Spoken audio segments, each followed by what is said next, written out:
ಗೋಕರ್ಣ ರಥಬೀದಿ ಮಾರ್ಗದಲ್ಲಿನ ಹೊಂಡಗಳನ್ನು ಮುಚ್ಚುವ ಕಾರ್ಯ ಲೋಕೋಪಯೋಗಿ ಇಲಾಖೆ ಪ್ರಾರಂಭಿಸಿದ್ದು ಮಳೆಗಾಲ ಮುಗಿದ 4-5 ತಿಂಗಳ ನಂತರ ಎಚ್ಚೆತ್ತುಕೊಂಡಿದೆ. ಹೊಸ ರಸ್ತೆಯನ್ನು ಸಿಮೆಂಟ್ ರಸ್ತೆ ನಿರ್ಮಿಸಲು ಹಣ ಮಂಜೂರು ಮಾಡಿದ ನಂತರ ವಾದ ವಿವಾದಗಳಿಗೆ ಕಾರಣವಾಗಿತ್ತು.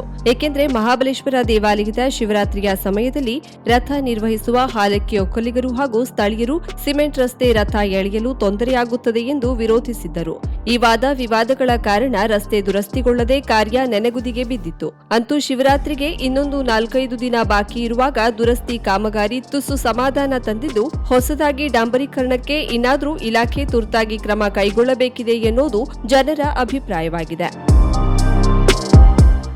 ರೈತರ ಮಕ್ಕಳು ಕೂಡ ಎಲ್ಲರಂತೆ ಶಿಕ್ಷಣ ಪಡೆಯುವ ನಿಟ್ಟಿನಲ್ಲಿ ಅವರಿಗೆ ಪ್ರೋತ್ಸಾಹಧನ ನೀಡಲು ಕಳೆದ ವರ್ಷ ಮುಖ್ಯಮಂತ್ರಿ ರೈತ ವಿದ್ಯಾನಿಧಿಯಿಂದ 10.80 ಕೋಟಿ ರೂಪಾಯಿ ಮಕ್ಕಳಿಗೆ ಒಟ್ಟು 483 ಕೋಟಿ ರೂಪಾಯಿ ನೀಡಿ ಮಕ್ಕಳ ಬ್ಯಾಂಕ್ ಖಾತೆಗೆ ನೇರವಾಗಿ ಜಮಾ ಮಾಡಲಾಗಿದೆ ಎಂದು ಕೃಷಿ ಸಚಿವ ಬಿಸಿ ಪಾಟೀಲ್ ಹೇಳಿದರು.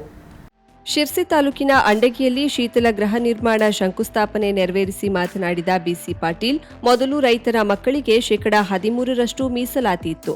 ನಾನು ಸಚಿವನಾದ ಮೇಲೆ 50% ಮೀಸಲಾತಿ ತರಲು ಮುಖ್ಯಮಂತ್ರಿಗಳಿಗೆ ಮನವಿ ಮಾಡಿದಾಗ ಅವರು ಕೂಡಲೇ ಬಜೆಟ್ನಲ್ಲಿ ಒಪ್ಪಿಗೆ ನೀಡಿದ ಪರಿಣಾಮವಾಗಿ ರೈತರ ಮಕ್ಕಳಿಗೆ 430 ಸೀಟುಗಳು ಹೆಚ್ಚುವರಿಯಾಗಿ ವಿಶ್ವವಿದ್ಯಾಲಯಗಳಲ್ಲಿ ಸಿಗುವಂತೆ ಮಾಡಲಾಗಿದೆ ಎಂದರು. ಕರಾವಳಿಯಲ್ಲಿ ಮೀನುಗಾರರ ಬೋಟಿಗೆ ಡೀಸೆಲ್ಗಾಗಿ ಸರ್ಕಾರ ಸಬ್ಸಿಡಿ ನೀಡುತ್ತಿದೆ. ಅದರಂತೆ ನಮ್ಮ ಭಾಗದ ರೈತರಿಗೆ ಪ್ರತಿ ಎಕರೆಗೆ ರಂಟೆ ಹೊಡೆಯಲು ಪ್ರತಿ ಲೀಟರ್ ಡೀಸೆಲ್ಗೆ 25 ರೂಪಾಯಿ ಸಬ್ಸಿಡಿಯಂತೆ 10 ಲೀಟರ್ ಡೀಸೆಲ್ ವರೆಗೂ ಸಬ್ಸಿಡಿ ನೀಡಲಾಗುವುದು. ಇದನ್ನ 5 ಎಕರೆಯವರೆಗೂ ರೈತರು ಸಬ್ಸಿಡಿಯ ಪ್ರಯೋಜನ ಪಡೆದುಕೊಳ್ಳಬಹುದು ಎಂದರು. ರೈತ ಹೊಲದಲ್ಲಿ ಬೆವರು ಸುರಿಸಿ ದುಡಿದು ದೇಶಕ್ಕೆ ಅನ್ನ ನೀಡುತ್ತಿದ್ದಾನೆ. ರೈತರಿಗೆ ನಮನ ಸಲ್ಲಿಸುವ ಸಲುವಾಗಿಯೇ ಎಲ್ಲ ಅಧಿಕಾರಿಗಳ ಮೊಬೈಲಿಗೆ ರೈತಗೀತೆಯ ಟ್ಯೂನ್ ಹಾಕಲಾಗಿದೆ ಎಂದರು. ಪ್ರಧಾನಮಂತ್ರಿ ಕಿರು ಉದ್ಯೋಗ ಯೋಜನೆಯಲ್ಲಿ 50% ಸಬ್ಸಿಡಿ ನೀಡಲಾಗುತ್ತಿದ್ದು, ಇದರ ಉಪಯೋಗವನ್ನ 1166 ರೈತ ಉತ್ಪಾದಕ ಸಂಘಗಳು ಪ್ರಯೋಜನ ಪಡೆದುಕೊಳ್ಳುತ್ತಿದೆ. ಕೃಷಿ ನಂಬಿದ್ರೆ ಭೂಮಿ ತಾಯಿ ಖಂಡಿತ ಕೈಬಿಡೋದಿಲ್ಲವೆಂದು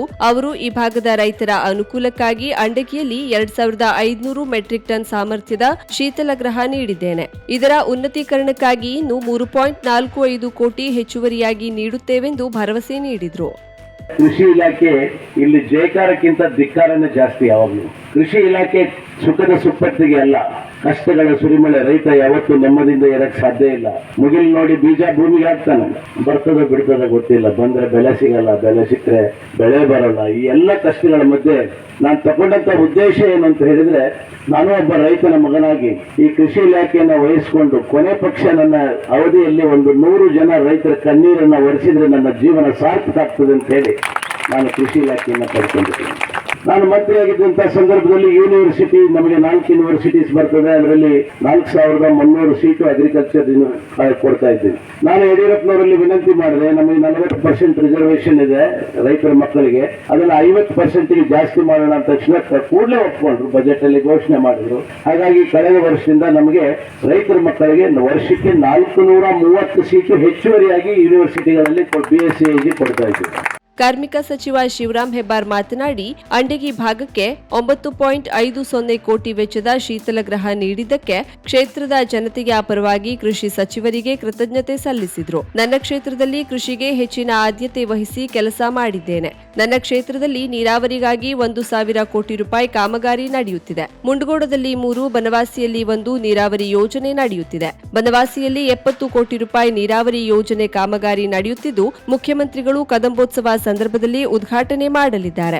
ಅದೇ ರೀತಿಯಾಗಿ 476 ವರ್ಷದ ಹಳೆಯ ರಥದ ಮರು ನಿರ್ಮಾಣಕ್ಕಾಗಿ ಮುಖ್ಯಮಂತ್ರಿಗಳು 3 ಕೋಟಿ ರೂಪಾಯಿ ನೀಡಿದ್ದು, ಆ ರಥದ ಉದ್ಘಾಟನೆ ಕೂಡ ಅಂದೇ ನಡೆಯಲಿದೆ ಎಂದರು. ಈ ಭಾಗದಲ್ಲಿ ಶೀತಲಗೃಹದ ಅವಶ್ಯಕತೆ ಇತ್ತು, ಅದನ್ನ ಕೃಷಿ ಸಚಿವರು ನೀಗಿಸಿದ್ದಾರೆ. ಈ ಭಾಗದಲ್ಲಿ 10,000 ಟನ್ ಅನಾನಸ್, 6,000 ಟನ್ ಶುಂಠಿ, 3.5 ಟನ್ ಕಾಳು ಮೆಣಸು ಬೆಳೆಯುತ್ತಿದ್ದು, ಇದರ ಸಂರಕ್ಷಣೆಗಾಗಿ ಶೀತಲಗೃಹದ ಅವಶ್ಯಕತೆ ಇದೆ ಎಂದರು. ಯಶಸ್ಸನ್ನು ಗಳಿಸಿರ್ತಕ್ಕಂಥ ಕಾರ್ಯಕ್ರಮ, 10 ಹಲವು ಕೃಷಿಕರ ಕಾರ್ಯಕ್ರಮವನ್ನು ಈ ನಾಡಿಗೆ ಕೊಟ್ಟಿರ್ತಕ್ಕಂಥ ಅತ್ಯಂತ ಕ್ರಿಯಾಶೀಲ ಕೃಷಿ ಸಚಿವರು ಇವತ್ತು ಕೋಸ್ಟ್ ಏರಿಯಾದಿಂದ ನಮ್ಮ ಕ್ಷೇತ್ರಕ್ಕೆ ಬಂದು ಶಿಲಾನ್ಯಾಸ ಮಾಡಿದ್ದಾರೆ. ನನಗೆ ಮಾತ್ರ ಹೇಳಿದ್ರು, 2 ಎಕರೆ ಜಮೀನು ಕೊಡಬೇಕು, 3 ದಿವಸದಲ್ಲಿ ಕೊಟ್ಟು ಮಾತ್ರ ನೀವು ಕೊಡ್ತೇನೆ ಅಂತ ಹೇಳಿ. ಎಲ್ಲ ಕಡೆ ಹುಡುಕಿ ಒತ್ತಾಡಿ ಈ ವಿರಾಮ ಕೈ ಕೊಡ್ತಾರೆ ಅಂತ ಹೇಳಿ 3 ದಿವಸ 4 ದಿವಸದಲ್ಲಿ 2 ಎಕರೆ ಜಾಗವನ್ನು ಕೃಷಿ ಇಲಾಖೆಗೆ ವರ್ಗಾವಣೆ ಮಾಡಿ ರಿಕಾರ್ಡ್ ಅನ್ನು ಕಳಿಸ್ಕೊಟ್ಟೆ. ಕೊಟ್ಟಂತೆ ಕೂಡಲೇ 97 ಕೋಟಿ ರೂಪಾಯಿ ಕೃಷಿ ಈ ಒಂದು ಫ್ರಿಡ್ಜ್ ಅಂತ ಹೇಳ್ತೇವೆ, ಶೀತಲೀಕರಣ ಅಂತ ಹೇಳ್ತೇವೆ, ಇದನ್ನ ಮಂಜೂರಿ ಮಾಡಿದ್ದಾರೆ. ಕೃಷಿ ಕ್ಷೇತ್ರ ಈ ದೇಶಕ್ಕೆ, ಈ ದೇಶದ ಅನ್ನದಾತನಿಗೆ ಅನ್ನ ಕೊಡ್ತಕ್ಕಂಥ ಕ್ಷೇತ್ರ ಇದು. ಎಪಿಎಂಸಿ ಅಧ್ಯಕ್ಷ ಪ್ರಶಾಂತ್ ಗೌಡ್ರು ಮಾತನಾಡಿ, ದಾಸನಕೊಪ್ಪಕ್ಕೆ ರೈತ ಸಂಪರ್ಕ ಕೇಂದ್ರ ಮಂಜೂರಿ ಮಾಡಿಸಿಕೊಡಬೇಕೆಂದು ಕೃಷಿ ಸಚಿವರಿಗೆ ಮನವಿ ಮಾಡಿದ್ರು. ಈ ಸಂದರ್ಭದಲ್ಲಿ ತಾಲೂಕಾ ಕೃಷಿ ಸಮಾಜದ ಅಧ್ಯಕ್ಷ ಎಸ್ಎನ್ ಭಟ್, ಅಂಡಗಿ ಗ್ರಾಮ ಪಂಚಾಯಿತಿ ಅಧ್ಯಕ್ಷೆ ಸರೋಜಾ ಬಸವರಾಜ್ ವಡ್ಡರ್, ಉಪಾಧ್ಯಕ್ಷ ರೇವಣ ಸಿದ್ದಪ್ಪ ಗೌಡ, ದ್ಯಾಮಣ್ಣ ದೊಡ್ಮನಿ, ಮಂಗಲಾ ನಾಯ್ಕ್ ಸೇರಿ ಹಲವರು ಉಪಸ್ಥಿತರಿದ್ದರು.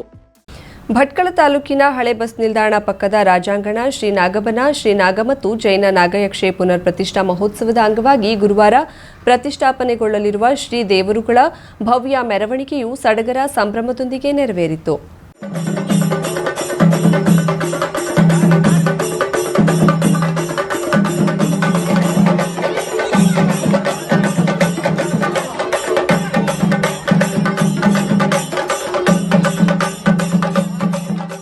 ಭಟ್ಕಳ ತಾಲೂಕಿನ ಕರಿಬಂಟ ದೇವಸ್ಥಾನದಿಂದ ಹೊರಟು ಪುರಸಭೆ, ಶ್ರೀ ಕಳಿ ಹನುಮಂತ ದೇವಸ್ಥಾನ, ವಡೇರ ಮಠ, ಚನ್ನಪಟ್ಟಣ ಶ್ರೀ ಹನುಮಂತ ದೇವಸ್ಥಾನ, ಶ್ರೀ ಜೈನ ಬಸದಿ, ಮಾರಿಕಟ್ಟೆ ಮಾರ್ಗವಾಗಿ ಶ್ರೀ ದೇವರುಗಳನ್ನ ಮೆರವಣಿಗೆಯಲ್ಲಿ ಶ್ರೀ ನಾಗಬನಕ್ಕೆ ಕರೆತರಲಾಯಿತು.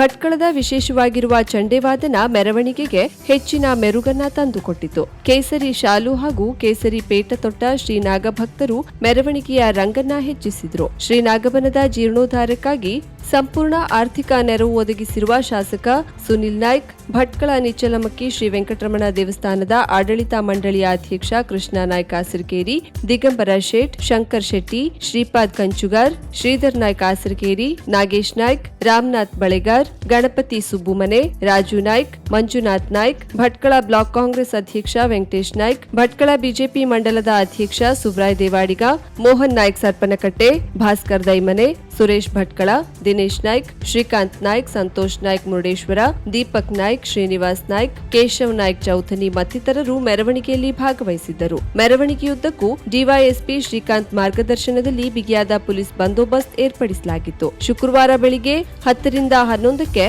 ಶ್ರೀ ದೇವರುಗಳ ಪುನರ್ ಪ್ರತಿಷ್ಠಾಪನಾ ಕಾರ್ಯ ನೆರವೇರಲಿದ್ದು, ಶನಿವಾರ ಮಧ್ಯಾಹ್ನ ಮಹಾ ಅನ್ನ ಸಂತರ್ಪಣೆ ಕಾರ್ಯ ನೆರವೇರಲಿದೆ.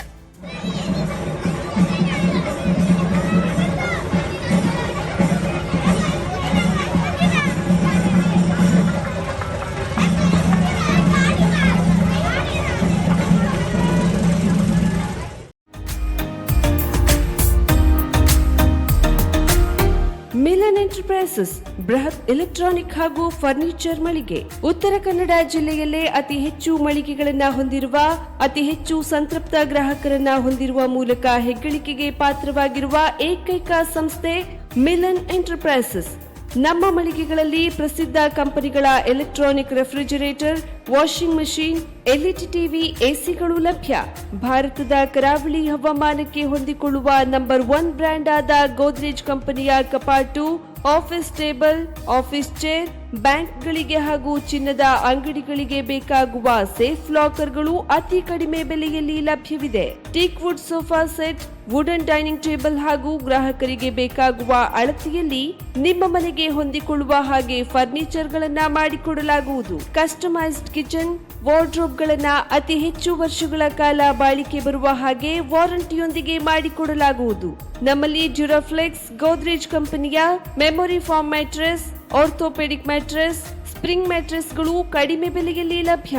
ವಿವಿಧ ಕಂಪನಿಗಳ ನವೀನ ಮಾದರಿಯ mixer, grinder, fan, cooker, tawa, flask, micro ಓವೆನ್ಗಳು ಲಭ್ಯವಿದೆ. 0% ಬಡ್ಡಿಯೊಂದಿಗೆ ಸ್ಥಳದಲ್ಲಿಯೇ ಬಜಾಜ್ ಫೈನಾನ್ಸ್ ನಿಂದ ಸಾಲ ಸೌಲಭ್ಯವಿದೆ. ಮಿಲನ್ ಎಂಟರ್ಪ್ರೈಸಸ್ ನಲ್ಲಿ ಖರೀದಿ ಮಾಡುವ ಗ್ರಾಹಕರಿಗೆ ಡಿಸ್ಕೌಂಟ್ ಮತ್ತು ಗಿಫ್ಟ್ ಜೊತೆಗೆ ಪ್ರತಿ 2,000 ರೂಪಾಯಿಗಳ ಖರೀದಿಗೆ ಒಂದು ಬಂಪರ್ ಲಕ್ಕಿ ಡ್ರಾ ಕೂಪನ್ ನೀಡಲಾಗುವುದು. ಈ ಲಕ್ಕಿ ಡ್ರಾ ನಲ್ಲಿ 7 ಲಕ್ಷದವರೆಗೆ ಬಹುಮಾನ ಗೆಲ್ಲುವ ಅವಕಾಶ ನಿಮ್ಮದಾಗಿರುತ್ತದೆ. ಲಕ್ಕಿ ಡ್ರಾದಲ್ಲಿ 1 ಕಾರ್, 2 ಬೈಕ್ ಮತ್ತು ರೆಫ್ರಿಜರೇಟರ್, ವಾಷಿಂಗ್ ಮಷೀನ್ ಸೇರಿದಂತೆ 30 ಲಕ್ಕಿ ಗ್ರಾಹಕರಿಗೆ ಬಹುಮಾನ ಗೆಲ್ಲುವ ಅವಕಾಶ. ಗ್ರಾಹಕರ ಸಂತೃಪ್ತಿಗೆ ನಮ್ಮ ಮೊದಲ ಆದ್ಯತೆ ಎನ್ನುವುದು ಮಿಲನ್ ಎಂಟರ್ಪ್ರೈಸಸ್ನ ವಾಕ್ಯ. ಉತ್ತರ ಕನ್ನಡ ಜಿಲ್ಲೆಯ ನಮ್ಮ ಶೋರೂಮ್ಗಳಾದ ಮುಲ್ಲಾ ಸ್ಟಾಪ್ ಹತ್ತಿರ Kodibag road, Kajubag, Karwar, agriculture office ಎದುರುಗಡೆ ಮಾಸ್ತಿಕಟ್ಟೆ ರೋಡ್, ಹೊನ್ನಾವರ, ಸೀಮಾ ಕಾಂಪ್ಲೆಕ್ಸ್ ಹತ್ತಿರ Moni Basti main road, Bhatkal, Indian bank ಎದುರು CP Bazar road Sirsi, JS building, JN road Dandeli, KS building, Motikeri road Haliyal. ಇಲ್ಲಿಗೆ ತಪ್ಪದೇ ಭೇಟಿ ನೀಡಿ ಸಂತೃಪ್ತರಾಗಿ.